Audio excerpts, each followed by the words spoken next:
नमस्कार प्यारे बच्चों, फिर से स्वागत है आपका सीबीएसई मेंटोर पर। और आज हम स्टार्ट करने जा रहे हैं क्लास 7 की साइंस। क्या स्टार्ट करने जा रहे हैं? क्लास 7 की साइंस। और चैप्टर नंबर भी है आपका 7।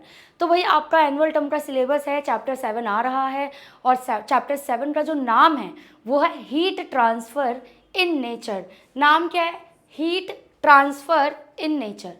यानी कि ये जो हीट है, जो गर्मी होती है, वो हमारे नेचर में ट्रांसफ़र कैसे होती है, पूरे चैप्टर के अंदर हम देखेंगे।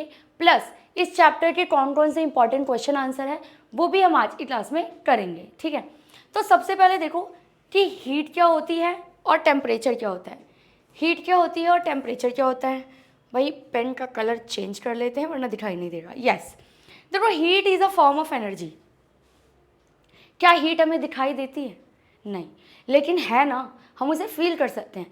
तो ऐसी चीज़ें बच्चे जो हमें दिखाई नहीं देती, बेसिकली हम उसे क्या बोलते हैं? एनर्जी का नाम देते हैं। तो हीट भी क्या है? एक तरह की एनर्जी है।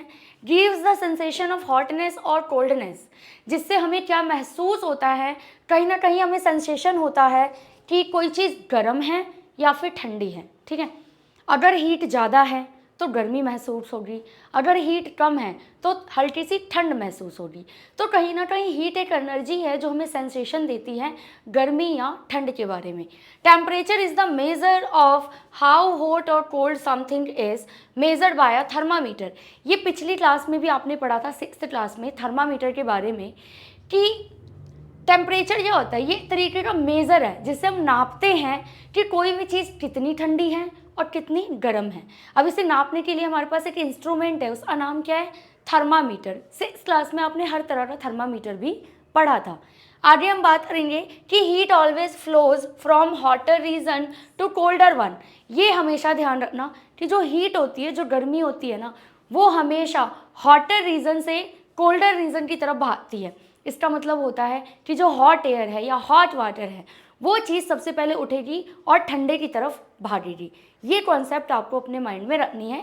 इस वाली लाइन को देखो, क्या हो रहा है यहाँ पर आप देख सकते हो, गेट टुगेदर हो रही है, आग जलाया जा रहा है और उस पर खाना पक रहा है।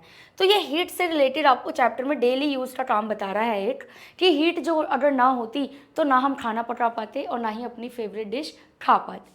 अब हम बात करेंगे मोड ऑफ हीट ट्रांसफ़र की, जो कि आपके चैप्टर में मेन टॉपिक है। और ये जो मोड्स होते हैं ना हीट को ट्रांसफ़र करने का, ये 3 तरह के मोड हैं। कितने तरह के मोड हैं? 3।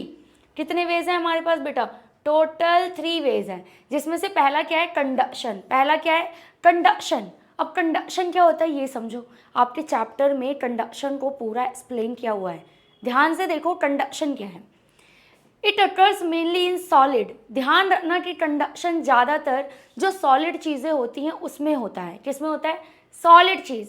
जैसे कि मान लो ये जो पेन दे रहे हो आप, ये जो रॉड, मान लो ये रॉड है या पेन है, ये लोहे का है, ये सॉलिड है, ये मेटल है। इसमें क्या होता है?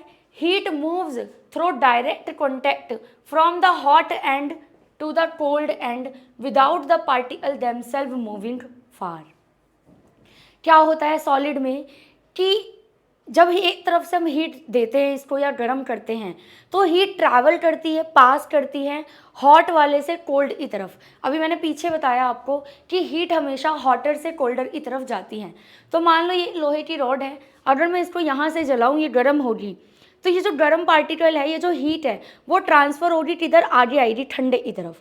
यानी कि ये पूरी रॉड एक टाइम बाद गर्म हो जाएगी, चाहे मैं यहाँ से जलाऊँ या यहाँ से जलाऊँ, हीट ट्रांसफ़र होगी विदाउट फार मूविंग, क्योंकि इस पार्टिकल्स आपस में जुड़े हुए होते हैं। ठीक है, जो सॉलिड होता है उसके जो मॉलिक्यूल्स हैं या जो पार्टिकल्स हैं वो आपस में जुड़े हुए होते हैं, राइट। अब देखो मटेरियल दैट अलाउ हीट। अब ऐसी चीज़ें जो हीट को अलाउ करती हैं, अपने पास से जाने देती हैं, अपने अंदर से गुजरने देती हैं, इन्हें तो हम बोलते हैं कंडक्टर्स। जैसे कि मेटल हो गया, आयरन, कॉपर, एल्यूमिनियम। ये लोहा एल्यूमिनियम की जो रॉड्स होती हैं, अगर आप उसे आगे से गर्म करोगे, आग में डालोगे, तो बेटा जहाँ से आपने पकड़ा हुआ है ना वो भी गर्म होगा, क्योंकि हीट ट्रांसफ़र होगी हॉटर से कोल्डर की तरफ। ठीक है, मटीरियल्स दैट रेजिस्ट हीट। अब कुछ ऐसी भी मटीरियल हैं जो हीट को ट्रांसफ़र होने नहीं देती, रेजिस्ट मतलब रोकती हैं, इन्हें हम कहते हैं इंसुलेटर। जैसे ग्लास, वुड, क्ले, प्लास्टिक। अब मान लो प्लास्टिक की पाइप है आप ये समझ लो लकड़ी का एक डंडा है, अगर उस डंडे को मैं आगे से जलाती हूँ, वो ये मान लो ये लकड़ी का है, इसे मैं यहाँ से जलाऊँ तो क्या यहाँ से भी गर्म हो जाएगा? ये नहीं। क्यों? क्योंकि इसके अंदर से हीट ट्रांसफ़र नहीं हो रहा। तो ये कंडक्शन समझ आया आपको? कंडक्शन किस में होता है? सॉलिड में। अब सॉलिड में भी दो चीज़ें हो सकती हैं, कंडक्टर और इंसुलेटर। कंडक्टर वो होगा जिसके अंदर से हीट पास हो जाएगी, और इंसुलेटर जिसके अंदर से हीट पास नहीं होगी। ठीक, तो पहला मोड हो गया आपका ट्रांसफ़र का। अब आप इसको एग्जाम्पल से समझो, यहाँ पे कंडक्शन को आराम से समझना। ये एक बीकर है जो गैस पे रखा हुआ है, यहाँ से हम इसको हीट दे रहे हैं, यानी ये बीकर गर्म हो रहा है। इस बीकर के गर्म होने से ये जो गर्म वाला पार्टिकल है, हमें पता है कि हॉटर से कोल्डर की तरफ जाएगा। तो ये जो गर्म पार्टिकल है ये कहाँ जा रहे हैं? कोल्डर की तरफ। और धीरे धीरे इस बीकर की जो ये लिड है और ये जो पकड़ने वाला हैंडल है, ये भी क्या हो जाएगा? गर्म हो जाएगा। अब आप सोचो, मैंने इसको तो आग दिया नहीं, यहाँ पे तो गैस जल नहीं रही, फिर ये गर्म क्यों हुआ? क्योंकि कंडक्शन हुआ है यहाँ पे। कंडक्शन का मतलब सॉलिड के अंदर हीट ट्रांसफ़र हुई है। ठीक, आ जाओ। अब जो सेकंड मोड है हमारा वो है कन्वेक्शन। क्या है? कन्वेक्शन। अब इसे ध्यान से समझना। इसमें क्या होता है कि अकर्स इन फ्लूइड्स। जैसे पिछले वाला कंडक्शन जो था वो सॉलिड में हो रहा था, तो अभी ये जो कन्वेक्शन है ना, ये लिक्विड में होता है, जैसे कि लिक्विड एंड गैसेस दोनों में हो सकता है। Where actual bulk movement of particle take place, जिसमें ऐसा नहीं है कि हॉटर से कोल्डर की तरफ धीरे धीरे जा रहा है, बल्कि एक ही बार में सारी चीज़ें गर्म हो जा रही हैं या फिर ठंडी हो जा रही हैं, ये आपने समझना है। The warmer part become lighter and rise. एक चीज़ ध्यान रखना, इसमें अगर मैं लिक्विड की बात करूं तो आप अगर पानी गर्म करते हो, पानी लिक्विड है, हमने पानी को गैस पे चढ़ाया, पानी गर्म हुआ, ध्यान देना यहाँ पे कि जो गर्म पानी है वो लाइटर यानी हल्का हो जाता है, और गर्म पानी हल्का होता है और इस वजह से वो पहले राइज यानी कि ऊपर उठता है। कई बार आप देखोगे पतीले में पानी चढ़ाओ, आप देखना कि ऊपर का जो पानी है ना वो गर्म होगा, बट जो नीचे पानी है वो ठंडा होता है। क्यों? क्योंकि जो गर्म पानी था वो लाइटर यानी हल्का हो गया, जिस वजह से वो राइज हुआ यानी कि उठने लगा। फिर वो वाटर वेपर बनेगा, आसमान में बादल बनेंगे। ये प्रोसेस चलता रहता है, फिर बहुत टाइम बाद जो सारा पानी है वो गर्म हो पाता है।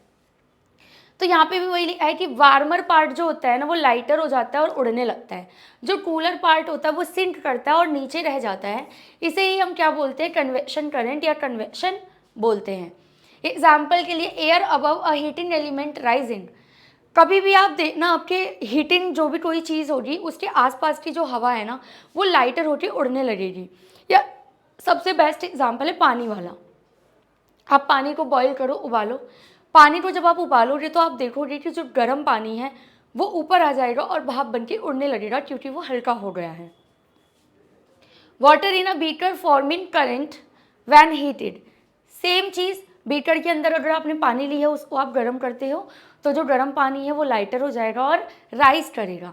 अब हम स्पेसिफिक एग्जांपल देखते हैं, जैसे सी ब्रीज ड्यूरिंग डे, दिन की बात करें तो लैंड हीट जल्दी हो जाता है सी के मुकाबले।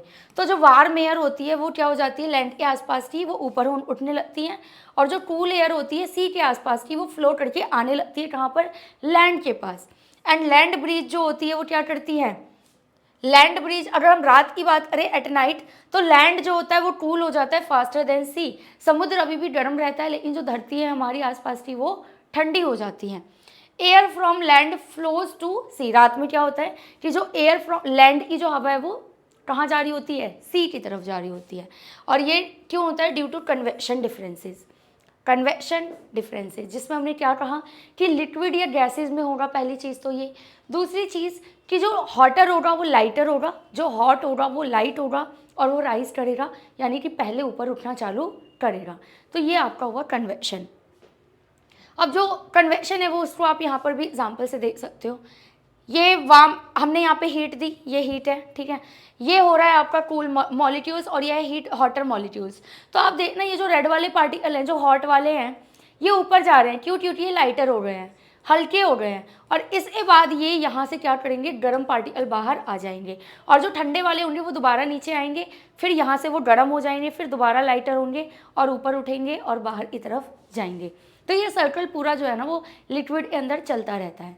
ठीक, चलो अब जो थर्ड मोड है वो रेडिएशन। अब रेडिएशन में क्या होता है? ना हमें सॉलिड चाहिए, ना हमें लिक्विड चाहिए, ना हमें गैस चाहिए, किसी भी तरह का मीडियम हमें चाहिए ही नहीं। देखो transfer of heat through electromagnetic waves. इसमें हमें मेथड नहीं चाहिए होता, कोई मीडियम नहीं चाहिए, बल्कि इलेक्ट्रोमैग्नेटिक वेव्स के जरिए ना रेडिएशन यानी कि हीट रेडिएशन बनकर आती है। जैसे सूरज की जो गर्मी है धरती पे आ रही है, क्या वो कन्वेक्शन है या कंडक्शन है या रेडिएशन है? वो रेडिएशन है। वो रेडिएशन के थ्रू आ रही है हमारी धरती पर, ना वो सॉलिड से आ रही है, ना वो लिक्विड से आ रही है, ना वो गैस से आ रही है। क्या सूरज की हवा हमारी पृथ्वी पर आती है? नो, रेडिएशन आता है सूरज का। कहाँ पर? पृथ्वी पर। देखो लिखा है ना, नो मीडियम, चाहे वो सॉलिड, लिक्विड या गैस, इज रिक्वायर्ड। किसी भी तरह का मीडियम हमें नहीं चाहिए।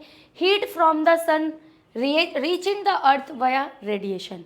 जो हीट सन की पृथ्वी पर आ रही है वो रेडिएशन के द्वारा ही आती है। All object above absolute zero emit radiation. Example की अगर मैं बात करूँ तो you feel warmth from a fire even you are not touching because of the radiation. बहुत ही अच्छा और सिंपल एग्जाम्पल है। आपने आग जलाई है, आप ना तो आग को टच कर रहे हो, ना उसमें आप कोई ऐसा मेटल डाल रहे हो, लोहा या एल्यूमिनियम, जिससे कि हीट ट्रांसफ़र हो। Still you are feeling warm. हालांकि आप आग से दूर बैठे हो फिर भी आपको वार्म फील हो रहा है, आपको हीट फील हो रही है। क्यों? Because of radiation. बिना किसी मीडियम के भी आपने हीट को फील किया, सेंसेशन किया। ठीक, तो ये आपका एग्जाम्पल होगा रेडिएशन का। मोड्स ऑफ रेडिएशन का अगर आप एग्जाम्पल देखो, ये रहा the best example of radiation. Radiation heat transfer आप देखोगे कि कोई इंसान है जो बात कर रहा है, आग को ताप रहा है, लेकिन उसने आग को टच नहीं किया, स्टिल हम गर्म फील कर रहे हैं, क्योंकि जो आग है वो रेडिएशन के रूप में आपके पास आ रही है। आगे चलते हैं। अब हम बात करेंगे daily life application and phenomena, heat से रिलेटेड जो हमारे डेली लाइफ में होता है। तो अगर हम बात करें इन क्लोथिंग की, कपड़ों की, तो वूल ट्रैप्स एयर। वूल यानी कि जो आपके ऊन के कपड़े होते हैं वो एयर को ट्रैप कर लेते हैं। Since air is poor conductor, अब क्योंकि एयर पुअर कंडक्टर है, it shows down heat loss from our body. तो ये हमारी बॉडी की जो हीट है वो बाहर नहीं आने देती। इसीलिए हम क्या करते हैं, सर्दियों में वुलन क्लॉथ पहनते हैं और इससे हम वार्म रहते हैं। अब बात करें हम इन बिल्डिंग हाउस डिज़ाइन की, अगर हम घरों को बनाते हैं आजकल, तो आप देखोगे कि इंसुलेटर मटेरियल्स लगाए जाते हैं जो ट्रैप कर लेता है एयर को। Use hollow bricks, double walls बनाए जा रहे हैं etcetera to reduce heat flow, ताकि जो गर्मी है या जो घर का टेम्परेचर है वो बाहर के टेम्परेचर से इफेक्ट ना करें।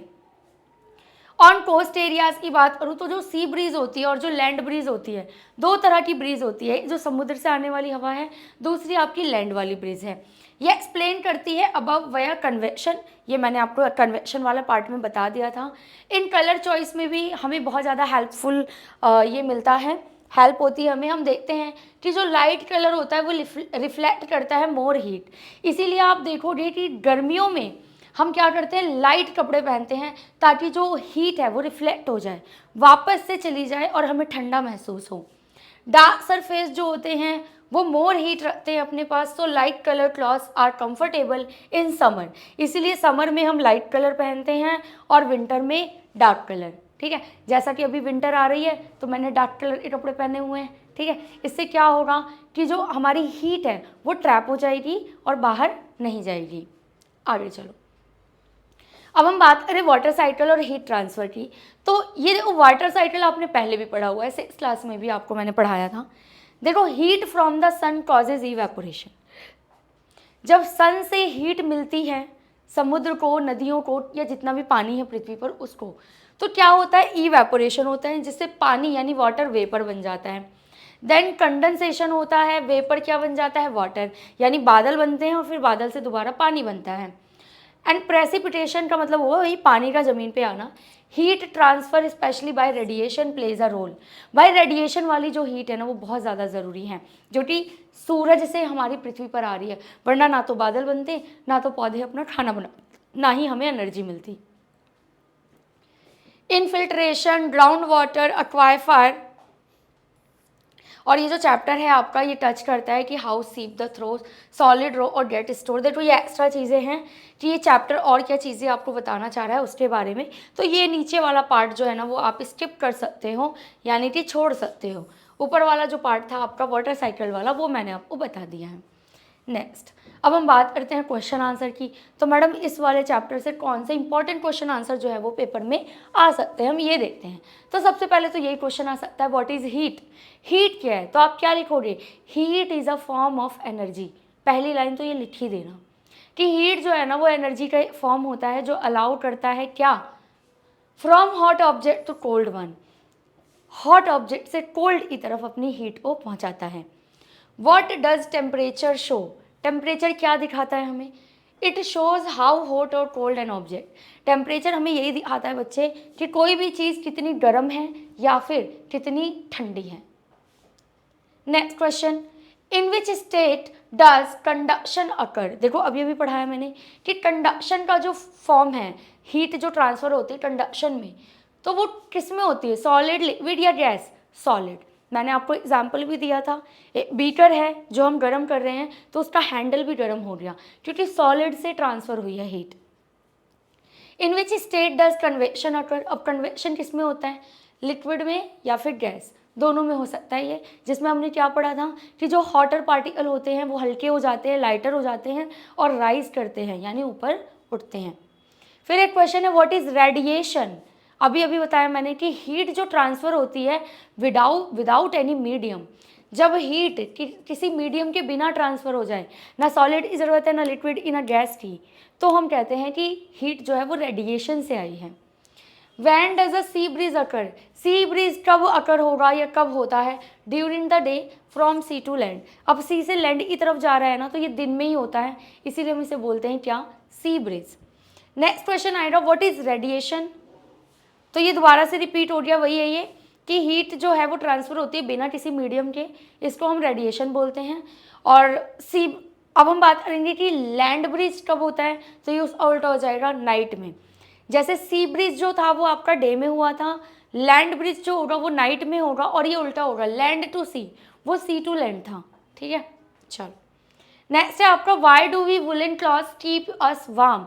जो वुलन यानी ऊन के जो कपड़े होते हैं वो हमें वार्म यानी गर्म क्यों रखते हैं, बिकॉज दे ट्रैप एयर, क्योंकि वो एयर को ट्रैप कर लेते हैं, बाहर नहीं जाने देते, जिस वजह से हमारी बॉडी की जो हीट है वो लॉस नहीं होती, विच प्रिवेंट हीट लॉस, ठीक। फिर एक क्वेश्चन आएगा कि when does she breeze occur, sea breeze कब होता है, देखो क्वेश्चन फिर से रिपीट हो गया क्योंकि इंपॉर्टेंट है इसलिए देखना है इसको। ये ड्यूरिंग द डे होता है, फ्रॉम सी टू लैंड होता है। आगे आ जाओ, लास्ट दो question, why are metals good conductor of heat. Metals good conductor heat क्यों होते हैं, because heat passes through then easily, क्योंकि मेटल्स के अंदर से जो हीट है वो आसानी से पास हो जाते हैं, ठीक है। अब बताओ, name 3 mode of heat transfer, 3 mode बताओ जिससे कि हीट ट्रांसफ़र होता है। नंबर 1 कंडक्शन जो सॉलिड में होता है, नंबर 2 कन्वेक्शन जो लिक्विड और गैस में होता है, नंबर 3 रेडिएशन जिसे किसी भी मीडियम की ज़रूरत नहीं होती। तो चैप्टर समझ में आया आपको, क्लास 7 समझ आया। क्लास 7 ये आपके साइंस का चैप्टर 7 है, बहुत इंपॉर्टेंट है, इसके इंपॉर्टेंट क्वेश्चन भी मैंने आपको करा दिए।